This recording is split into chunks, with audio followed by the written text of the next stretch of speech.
बिस्मिल्लाहिर्रहमानिर्रहीम। जैसा कि आप सब ने देखा कि कल से जो हमें अखबारों के जरिए सोशल मीडिया के जरिए खबरें मिल रही हैं कि जो उमर साहब की सरबराही में सरकार बनी, उन्होंने अपनी कैबिनेट मीटिंग में एक रेजोल्यूशन पास किया है जिसमें सेंटर से स्टेटहुड रेस्टोर करने के लिए कहा गया है। और ये भी खबरें गश्त कर रही हैं कि आप उमर साहब यूनियन गवर्नमेंट से टाइम सीख कर रहे हैं ताकि वो कैबिनेट की रेजोल्यूशन का जो ड्राफ्ट है, जो उसमें मुतालबा किया गया है सपोर्ट रेस्टोर करने का, he can put it to the central government. उनका हक है, वो कुछ भी कहें, कुछ भी पास करें, लेकिन हम उमर साहब को सिर्फ ये याद दिलाना चाहते हैं कि आपने इलेक्शन 370, 35A, स्टेटहुड, इन सारी चीज़ों पर लड़ा था। तो आज जो ये खबरें आ रही हैं कि सिर्फ स्टेटहुड को लेकर आपने रेजोल्यूशन पास कैबिनेट में किया है, तो it is very painful. It means departure from the principle stand of his party. इससे साफ जाहिर है कि उमर अब्दुल्ला साहब बीजेपी के हाथों में ही खेल रहे हैं। समझ में नहीं आता उनको कोई कैसे बताए। अगर अमित शाह जी का गला सूख गया कहते कहते कि मैं स्टेटहुड वापस दे रहा हूँ, प्राइम मिनिस्टर ने भी कहा, तो उमर साहब क्यों वही चीज़ उनको आगे मांगने के लिए कह रहे हैं। अच्छी बात है, वो कहें, हमें कोई ऑब्जेक्शन नहीं है, बिल्कुल हम उनके साथ हैं, लेकिन वो आधी चीज़ ही क्यों कह रहे हैं, सिर्फ वही क्यों कह रहे हैं जो बीजेपी देने को तैयार है। इसका मतलब 370 की जब बात करने के लिए वो तैयार नहीं, 35A की बात करने के लिए तैयार नहीं, तो वो एक तरफ से आईवाश है, जिस एजेंडे पे उन्होंने इलेक्शन लड़ा उससे डिबेट हो रहे हैं, और दूसरा कुछ आंख बचोली का खेल खेला जा रहा है। सेंटर को वैसे भी स्टेटहुड एज पर सुप्रीम कोर्ट डायरेक्शन आज भी तो कल देना ही है। तो उमर साहब just wants to be counted in martyrs. Statehood की बात करके वो बाकी जो मेन इश्यूज हैं उनसे भागना चाहते हैं। और अफसोस की बात यह है, हम उमर साहब को ये याद दिलाएंगे कि उनकी जमात का पहले दिन से ही यही वतीरा रहा है। जब मरहूम शेख साहब महाराजा से इलाक के बाद पहले एडमिनिस्ट्रेटर बने, उसके बाद वज़ीर आज़म बने, तो 1953 में जब उन्हें बर्खास्त किया गया तो 22 साल के बाद वो कांग्रेस की मदद से वज़ीर आज़म नहीं बल्कि वज़ीर आला के तौर उन्होंने हल्फ लिया। और आज जिस तरह शेख साहब ने बिटेल किया, बिल्कुल वही चीज़ आज उमर साहब कर रहे हैं। जो बड़े दावे लेके आए थे, जिस असेंबली को उन्होंने मिनिस्ट्रिटी कहा था, जिस सरकार को मिनिस्ट्रिटी कहा था, आज एक दिन में जब वोट दिया तो जो मैंने ऑब्जर्व किया, 3 बार उमर साहब ने ड्रेस चेंज किया एक दिन में। एक तरफ कह रहे हैं कि कश्मीरी बड़े मातम में है, मिनिस्ट्रिटी बन गई। सुबह जब शेख साहब के मज़ार पे गए तो उनका एक ड्रेस था। It can be personal thing, he is at liberty to do what he wants, but since he is the chief minister, we have to observe these things. मेरे हिसाब से उनके लिए मातम का दिन होना चाहिए था जब उन्होंने ओथ लिया। बाकी फॉर्मेलिटी ठीक है कहना अब ये गवर्नर आज नहीं रहेगा, ये नहीं रहेगा, लेकिन let all of you mark the thing. सुबह उन्होंने मज़ार शोहदा अपने दादा जान के खबर पे जाके, मरहूम शेख साहब की खबर पे जाके, उनका ड्रेस एक था, फिर जब ओथ लिया तब दूसरा ड्रेस था, जब सेक्रेटरी गए तब तीसरा ड्रेस था। तो इसका मतलब वो तो खुशी से उछल नहीं रहे थे कि मैं सीएम बन गया। जैसे किसी बच्चे के हाथ में कोई वो जहाज का खिलौना देते, कहते देखो बेटा ये तो जहाज जा रहा है, हमने आपको ला के दिया। What was the fun? He should have been serious that day. उनकी सीरियसनेस का मैं फिर कहता हूँ, उनकी ज़ाती चॉइस है। मैं कोई अटैक नहीं कर रहा हूँ, लेकिन इस चीज से आप सब लोग मार करें कि दिन में जो आदमी 3 ड्रेस चेंज करे ओथ के दिन, इसका मतलब है जो रियल इशूज हैं, ही नॉट बॉदर्ड। वो खुश थे कि किसी तरह से लंगड़ी लूटी कुर्सी उन्हें मिल गई, और अगले दिन उन्होंने उससे भी गड़बड़ कर दिया, लोगों की आंखों में धूल जमने के लिए अब मैं सेंटर से स्टेटहुड वापस ले रहा हूँ। अरे भाई, आपने इलेक्शन जब लड़ा तब आपने बहुत बड़ा लंबा एजेंडा दिया था, अब तो आप उसे भाग रहे हैं। लिहाजा हमें ये इस लग रहा है कि इस माने वो बीजेपी से अपनी दोस्ती को जस्टिफाई करने की कोशिश कर रहे हैं, जैसे उन्हें मोदी जी अमित शाह जी की खूब जमकर तारीफ की। हम मानते हैं कि उन्हें सरकार चलाने के लिए सेंटर का ताउन चाहिए, और हम सेंटर से भी अपील बार बार करते हैं as citizen of this place कि सरकार उनकी जो सेंट्रल सरकार है वो उमर अब्दुल्ला साहब की सरकार को भरपूर सपोर्ट दे एडमिनिस्ट्रेटिव इशूज पर, डेवलपमेंटल इशूज पर। लेकिन उसका मतलब ये हरगिज नहीं कि उमर अब्दुल्ला अपनी सारी खुद ही सारा कुछ मतलब छोड़ देंगे। वो बहाना ढूंढ रहे हैं मोदी जी से, बीजेपी सरकार से ताल्लुकात बढ़ाने का। तो आज की इस प्रेस कॉन्फ्रेंस का मेन मकसद हमारा यही है कि उमर अब्दुल्ला साहब ये वजाहत करें, जैसा उन्होंने भी पीछे भी कहा कि जब तक ये सरकार है वो 370 इनसे वापस लेने की उम्मीद नहीं करेंगे, इनसे मांगेंगे नहीं। तो मेरा फिर उनसे सवाल है कि क्या अगर बीजेपी 100 साल तक पावर में रहेगी, should Kashmiris wait for 100 years to ask for their rights? I am not talking of seeking for their rights. Political struggle अपनी जगह, सिर्फ कहने से भी अगर वो कहते हैं बात तब तक नहीं करेंगे, इट इज अनफॉर्चुनेट। दूसरा एक इम्पॉर्टेंट बात मैं उनसे कहना चाहूँगा, उन्होंने ओथ तो श्रीनगर में लिया, अब सरकार उनकी है, वो जम्मू कश्मीर के लोगों को ये बता दें, लोग जानना चाहते हैं कि उनकी कैपिटल कौन है, उनकी सरकार श्रीनगर में रहेगी या जम्मू में रहेगी, इस चीज की वजाहत करें। हम उन पर ये छोड़ते हैं इस सवाल का जवाब। हमारी ये ख्वाहिश है, हमारा ये मुतालबा है कि दरबार मुल्क की जो ट्रेडिशन है वो चलती रहे। ये एक बॉन्डिंग है दो रीजन्स के दरमियान, इसमें सिर्फ ये देखना कि कुछ करोड़ का खर्चा आता है, I don't think that is justified. उससे ज्यादा ये दो रीजनों के दरमियान एक मतलब इंटीग्रेशन का काम करती थी, सोशल इंटीग्रेशन का, मॉरल इंटीग्रेशन का। एक दूसरे को जम्मू और कश्मीर के लोग समझते थे और एक दूसरे से दूर करने का काम दरबार मुल्क ने किया है। हम उमर साहब से बड़े अदब के साथ कहना चाहेंगे कि वो इतना बता दें कि उनकी सरकार का कैपिटल जम्मू है या श्रीनगर है या दोनों है। तो अगर आपको इन हवाले से कोई बात पूछनी हो तो हम आपके सवाल का जवाब दे सकते हैं। इंजीनियर साहब क्यों किया? वो तो पर्सनल चीज थी, चाहे वो आप सुने नहीं, मैंने जवाब ही दिया। इंजीनियर साहब एक मिनट उनका सवाल है जो आपने कहा, मैंने उसका जवाब दे दिया। पहली बात है कि जो भी पब्लिक लाइफ है उसका कोई चीज पसंद नहीं होता, he is reflection of the society. उससे लोग मतलब people take cue from the person. अगर इंजीनियर से किया था तो मेरे फॉलोअर भी वही चीज देखेंगे। कहने का मतलब यह है, इंपॉर्टेंट देखा उमर साहब ने ओथ लिया उस दिन उनको सीरियसनेस लेना चाहिए था जब खुद उन्होंने कहा कि वो म्यूनिसिपैलिटी को रिड्यूस हो गई है जो हमारी ये गवर्नमेंट है। तो थोड़ा उन्हें विनम्रता, हुम्बलनेस, सीरियसनेस होनी चाहिए थी। लेकिन लग रहा था कि जो मैं कह रहा हूँ 3 ड्रेस बदलाने की जरूरत क्या थी उसी दिन, व्हाट वाज ही कमिंग, आप बताएं।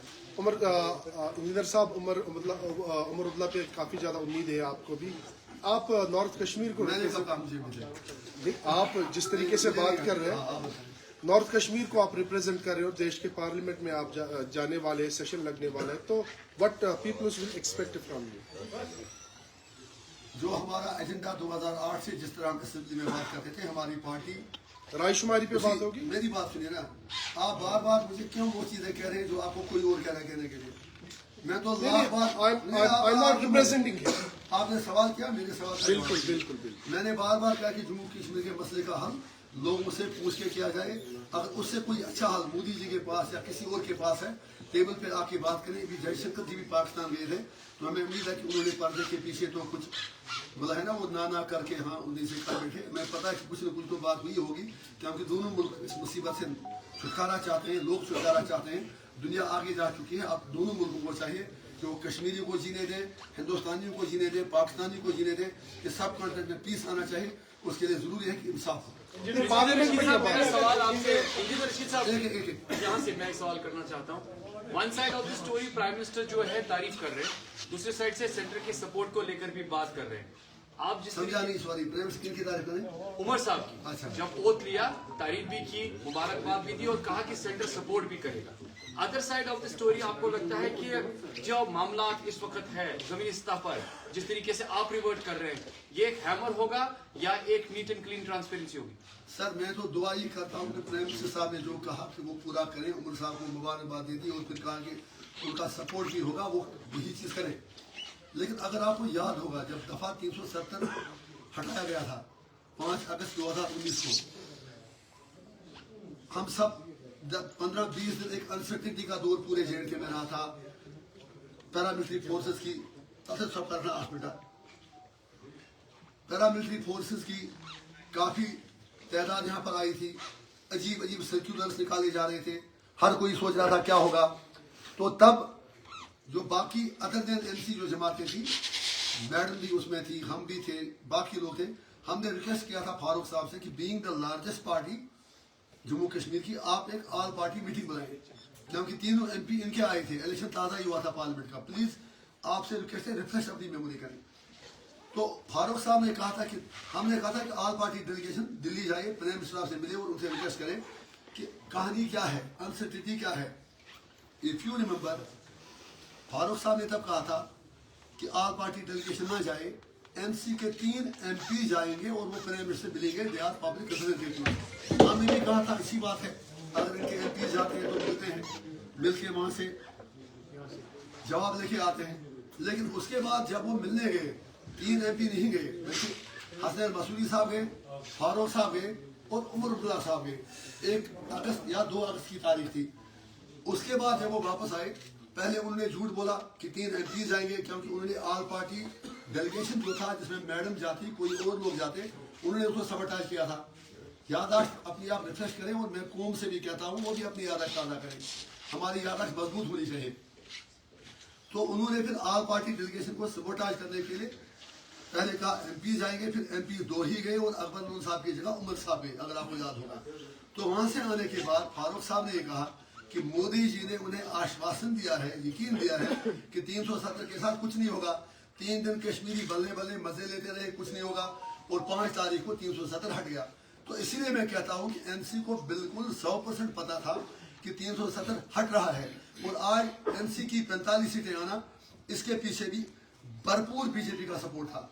जो अब कहानी, जो अब पर्दा हट रहा है, मेरी बेल में जो प्रोसिक्यूटिंग एजेंसी है उसकी तरफ से बार बार डिले की दरखास्त, फिर मुझे बारामूला में कंपेन नहीं करने देना, बांडीपोरा में आधे से वापस लाना, डिस्ट्रिक्ट कुपवारा में पूरा पुलिस के जरिए एक पर्टिकुलर लोगों को हेल्प कराना, ये सब आपने देख लिया। तो BJP भी चाहती थी कि उन्हें कठपुतली एक रबर स्टैंप चाहिए, और उमर अब्दुल्ला साहब से अच्छी रबर स्टैंप उनके पास कोई और हो ही नहीं सकती। इसलिए उन्होंने बहुत ही टैक्टफुली, बहुत ही तरीके से उमर साहब को भरपूर सपोर्ट दिया और उन्हें इंश्योर किया कि उनको ऐसी मेजॉरिटी मिले। और आप ये भी देख लें, जो 4 या 5 इंडिपेंडेंट MLA भी जीत के आए, वो सारे उमर साहब के साथ गए। फिर कांग्रेस इस कैबिनेट में आई नहीं, कहते हैं ना वर्सेस पर। दूसरी कहावत कहते हैं कि ग्रेप्स आर सोअर, पिलम रहते देखिएगा, वही तो कांग्रेस ने किया। और कहीं मुझे लग रहा है कि उमर साहब को BJP, अब आप 6 महीने तक ये सवाल पूछेंगे, ये सवाल करने का पहले जवाब दें। Sorry to use this word frustration, क्या ये वही है? नेशनल कॉन्फ्रेंस ने तमाम सीटें यहाँ पर जीती, तमाम ही कहेंगे, क्योंकि ग्रुप में जाके उन्होंने ली। आप भी जाए उनके साथ ही, आप मजे लें वहाँ पर, उमर साहब के पीछे बने, मुझे कोई प्रॉब्लम नहीं है। नहीं, कोई भी सवाल करता है तो फिर वो उसी पार्टी का हो सकता है। मैं आपसे ये वर्ड में कह रहा हूँ, आपको फुल मैंडेट लोकसभा में मिला, लेकिन असेंबली इलेक्शन में आप फेल हुए, क्यों? अरे मेरे भाई, पहले आप कौन होते हैं जज करने वाले, कौन फेल हुआ, कौन पास हुआ? कोई सीट जितना वोट से इंजीनियर साहब हमारे गांव में सवाल कर रहा हूं। उनसे बात कर रहा हूँ, हम किसी भी तमसील के साथ या पॉलिटिकल पार्टी के साथ मैं उनसे बात कर रहा हूँ। आप क्यों बीच में बोल रहे हैं? आप अपनी टर्न में बोले। कौन sir? Please learn how to respond in the press conference. आप कहेंगे साफ करके उसी देख लीजिए, मैं उससे बात कर रहा हूँ। नोट टेकिंग सर, आप जो पूछना है बाद में पूछिए। मैं जनाब ये आपसे रिक्वेस्ट कर रहा हूँ, पहली बात, इलेक्शन को आप दैट इज ओवर, इलेक्शन का पीरियड खत्म। अगर आप याद रखें, इसी जगह मैंने कहा कि हम उमर साहब को भरपूर सपोर्ट देंगे, और जो भी प्रो पीपल स्टेप ले लेंगे। अगर वो 370 और 35 से भी इसमें लाते हम उनका वेलकम करते। तो आपका मतलब क्या ये है, या जो हमारे नागरिक है कि हम वेलकम करें उमर साहब से स्टेट फूड मांगे? स्टेट सर सुनिए ना प्लीज, स्टेट फूड वैसे भी उमर साहब मांग रहे हैं, मुझे कितनी सीटें मिलती हैं उनको स्टेट कितनी मिलती है। ये सीटों की लड़ाई नहीं है, ये जम्मू कश्मीर के लोगों के बेसिक राइट्स की लड़ाई है। इंजीनियर सीट वो लोग रिजेक्ट करें ओन करें वो लोगों का फैसला है, लेकिन आप भी राइटिंग ऑन द वॉल पढ़ लें। आप 370 35 की बात हो नहीं रही है, एक पॉइंट पर बात हो रही है statehood statehood statehood. So be fair with the people of J&K। फिर जो आपने रिजल्ट की बात की, that is separate thing. I am satisfied, हमारी नुमाइंदगी असेंबली में है, हमारी पार्टी को रजिस्ट्रेशन भी नहीं दिया, और हम मानते हैं कि वो MC सज्जाद साहब बाकी जो बीजेपी के साथ डर पर्दे के पीछे मिले हैं, ना हमें कॉमन सिंबल दिया गया। और अब I won't want to repeat time and again, आपकी वजह से कह रहा हूँ, हमारे इशू से हमारी सीटों से इम्पोर्टेंट ये है कि जम्मू कश्मीर के लोगों के हुकूक का क्या हो। अगर उमर साहब 370 35 पर वो वापस लाते हैं, हम उनके पीछे पीछे चलेंगे। हालांकि कश्मीर का इशू तो भी हल करना है। अगर वो सिर्फ स्टेट फूड को लेके लोगों को बेवकूफ बनाना चाहेंगे, I don't think that is fair. वो वैसे भी बीजेपी की कमिटमेंट है। आप एक सवाल सर,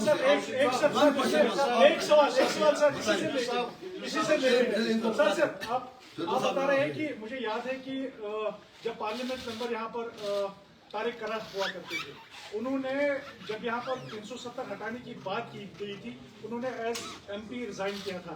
आप में अगर वो ताकत है, क्या आप कर सकते हैं इसके लिए? आप पहले आपका सवाल ही गलत है। उन्होंने 2016 के रजिस्ट्रेशन में प्लीज उन्होंने बताया था कि अब जो अरे मेरे भाई या ये होने वाला है उसके लिए हमें दे रहा। आप मेरी बात सुनिए, मुझे क्या करना है वो मैंने उनसे पूछूंगा ना, आपसे पूछूंगा। एक जो उन्होंने इस्तीफा दिया उस वक्त 2016 की रजिस्ट्रेशन थी, उसका 370 से कुछ नहीं लेना देना। आज आप तारीख करा साहब से पूछिए, अगर आप एक मिनट सवाल तो वो पूछ लेंगे, कोई बात नहीं, बात करने दीजिए। सवाल आपने अच्छा सवाल पूछा, आई वेलकम योर क्वेश्चन। अगर तारिक करा साहब ने आपके कहने के बिल्कुल 370 पर उस वक्त इस्तीफा दिया, आज तारिक करा साहब से पूछे राहुल गांधी 370 के बारे में क्या कहते हैं आप? लीडर साहब, मेरा सवाल है, आप एक साइड से कह रहे हैं कि मोहम्मद साहब की गवर्नमेंट की स्टैंड क्लियर करे कि कैपिटल सेलिब्रिटी की जॉब है। आज उन्होंने अनाउंसमेंट किया है कि हम जो यहाँ पे दरबार को हुआ करता था उसको रेस्टोर करेंगे। आप भी वही बात कह रहे हैं, आपके बात में ताज़ा नहीं कर रहे हैं। बहुत बहुत बढ़िया, अगर उन्होंने ऐसा कहा मैंने सुना नहीं। जब वो कैबिनेट का ऑर्डर निकालेंगे दरबार में होगा, I will be the first man to welcome him. Engineer साहब, आपने अभी कहा नेशनल कॉन्फ्रेंस की अक्सरियत के पीछे भारतीय जनता पार्टी का हाथ है। क्या आपको जो यहाँ पे इंतखाबात हुए वो दागली ज़दा है? टेक्निकल हेल्प उनकी की गई। अभी आप देखें पोस्ट इलेक्शन भी 4 सीटें जो इंडिपेंडेंट थे वो उनके साथ गई। अब उमर साहब के पास खुद की मेजॉरिटी आई, 45 उन्होंने क्रॉस कर दिया। अब तो उन्हें डरना नहीं चाहिए था। फिर अगर वाकई वो एक इंडिजिनियस मूव होता, फिर उन्हें इसके साथ 370 और 35 से भी जोड़ना चाहिए था रेजोल्यूशन पास करके। तो ऑब्वियसली फॉर गॉड सेक मैं आपसे रिक्वेस्ट करूंगा, आप एनालिसिस कर लेना। वो 4 सिर्फ इसलिए उनके साथ गए ताकि कांग्रेस को दूर रखा जाए, और कांग्रेस ने भी अब ड्रामा चलना शुरू किया, जब तक स्टेट रूल वापस आए हम नहीं जाएंगे। अरे बाबा, आप ही ने तो मेन अटानवी को डैमेज किया। इसलिए सारा तो सर देखिए ना, राइटिंग ऑन द वॉल, सब कुछ तो आया है। एनीथिंग और थैंक यू। हो रहा है अगर देखा जाए स्टेट फूड की बात चल रही है, आपको लगता है कि there is a complete revert on this from supreme court? वहां से स्टेट फूड को लेकर सुप्रीम कोर्ट में भी है, क्या इस पर रिवर्ट होगा? क्या वो इस पर आगे उसको प्रोसेस करेंगे? सवाल है जनाब, सुप्रीम कोर्ट में अगर कोई गया तो उसका अधिकार है, उसका हक है, हम उम्मीद रखेंगे इंसाफ होगा। लेकिन मैं फिर कहता हूँ, हमारी लड़ाई सिर्फ स्टेट फूड के लिए नहीं है, हमारी लड़ाई देखिए 370 35 की बात करके बीजेपी ने गोल पोस्ट चेंज कर दिया और सारे लोग उसके नैरेटिव में फंस रहे हैं। साहब बहुत बहुत शुक्रिया।